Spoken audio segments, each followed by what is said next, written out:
اللہ الرحمن الرحیم نحمدہ و نصلی علی رسول الکریم اما بعد فاعوذ باللہ من الشیطان الرجیم بسم اللہ الرحمن الرحیم۔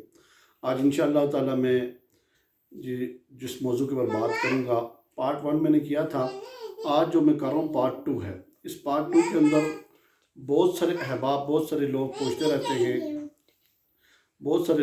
رہتے ہیں کہ آپ کے اس حوالے سے، کہ عملیات کے حوالے سے کیا اس چیز کو ہم استعمال کر سکتے ہیں؟ تو اس کے لیے ایک خاص چلہ ہوتا ہے، اور چلہ کیسے ہوتا ہے، کس طرح ہوتا ہے، وہ کیسے کرتے ہیں، اس کی ساری ترتیب، ساری روٹین میں آپ کے سامنے رکھوں گا کہ وہ آپ نے اگر کرنا ہو تو اس کے لیے آپ کو کیا کرنا پڑے گا۔ اس کے لیے آپ کو پہلی بات یہ ہے کہ آپ نے باقاعدگی کے ساتھ آ کے مجھ سے اجازت لینی پڑے گی۔ اگر آپ نے اجازت لے کر اگر کیا تو اس میں آپ کو بہت فائدہ ہوگا۔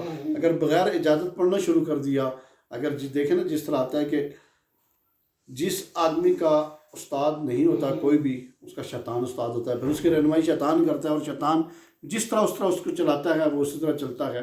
تو لہٰذا کوئی بھی کام ہو اس کے لیے اجازت کا ہونا بہت ہی ضروری ہے۔ یہ بات آپ نے ذہن کے اندر بٹھا لیں۔ اور یہ جو کاف ہا یا عین صاد کے حوالے سے میں نے پارٹ 1 کیا، اور پارٹ 2 میں کیسے ہے کہ اس کا چلہ کیا جائے۔ چلہ کرنے کا طریقہ کار یہ ہوتا ہے کہ آپ خالی کمرے کے اندر بیٹھیں، خالی کمرے میں بیٹھ کر تھوڑی دیر کے لیے آپ وہاں پر اکیلے ہی بیٹھیں، اور لائٹ بند کریں، کمرے کی لائٹ بند کر کے پوری توجہ دھیان کے ساتھ، آپ کی توجہ، آپ کا دھیان سارا کا سارا اپنے ذکر کے اوپر ہونا چاہیے۔ اس وظیفے کے الفاظ آپ یاد کر لیں یا دیکھ لیں کہ کتنے الفاظ ہیں۔ کاف، ہا، یا، عین اور صاد، یہ 5 حروف ہیں۔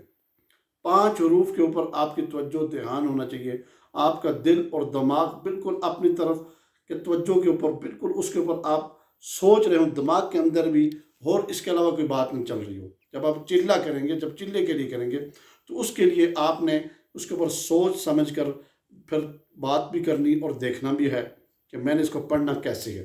پڑھنے کا طریقہ اس کا یہ ہے کہ آپ نے 3 دفعہ آیت الکرسی پڑھنی ہے اس سے پہلے، ٹھیک ہے؟ آیت الکرسی پڑھنے کے بعد آنکھیں بند کر کے تھوڑی دیر کے لیے آپ میں اللہ کا ورد لطیفہ قلب کے اوپر کرنا ہے، دل کے اوپر کرنا ہے۔ جس وقت دل کے اوپر کریں گے تو اس کے بعد پھر آپ نے اس کو 313 مرتبہ روزانہ پڑھنا ہے۔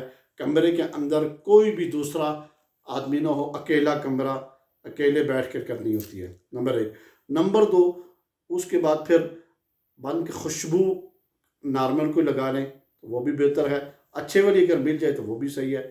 41 دن تک کپڑے کا ایک ہونا ضروری ہے۔ آپ وہ کپڑا رکھ کے یا کوئی جائے نماز وغیرہ بچھا لیں، اس جائے نماز کے اوپر 41 دن آپ نے گزارنے ہیں۔ اور اس کے بعد جو چیزیں، جو معاملات ہوتی ہیں، جو ترتیب ہوتی ہے، آپ نے ساری کی ساری چیزیں اس نے سامنے رکھنی ہے۔ مثلا آپ تسخیر کے لیے پڑھ رہے ہیں، تسخیر کس کے لیے؟ کہ میں دکان کر رہا ہوں۔ دکان کرنے والا آدمی ہوتا ہے کہ میرے پاس گاہک نہیں آ رہے، میرے پاس مال پڑا ہے، بک نہیں رہا، تو آپ اس نیت کے ساتھ پڑھیں گے۔ اس چلے کے ساتھ ساتھ 3 دن یا 7 دن کے ساتھ آپ کا رزلٹ شروع ہو جائے گا۔ یہ کنفرم بات ہے۔ 3 دن کے بعد یا 7 دن کے بعد یہ 2 جو میں نے آپ کو عدد بتائے، ان میں آپ کا رزلٹ شروع ہو جائے گا۔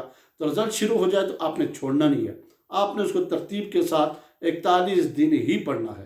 اور 41 دن پڑھنے کے بعد پھر آپ کے سامنے ایک روشنی آئے گی، آپ نے اس روشنی کے اندر دیکھنا ہے، اس کو اپنے جسم کے اندر اس طرح آپ نے جذب کرنا ہے کہ جس وقت چاہیں آپ اس روشنی کو حاضر کر لیں۔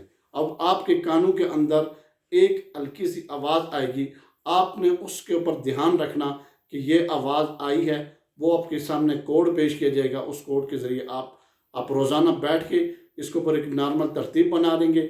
جس وقت کوئی چلہ کر لے گا اجازت کے ساتھ، پھر انشاءاللہ تعالیٰ میں اس کو ترتیب بتاؤں گا کہ آپ نے اس چیز کو ظاہر کیسے کرنا ہے، اور ظاہر روزانہ اس کو پڑھنا کتنا ہے۔ انشاءاللہ تعالیٰ اسی بات کے اوپر میں اتفاق کروں گا، ٹھیک ہے؟ آپ اس ترتیب کے ساتھ کریں۔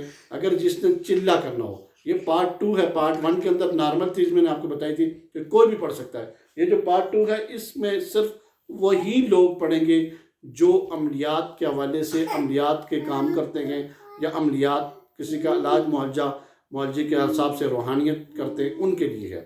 تو انشاءاللہ تعالیٰ میں اسی بات کے اوپر اتفاق کروں گا۔ وآخر دعوانا الحمدللہ رب العالمین۔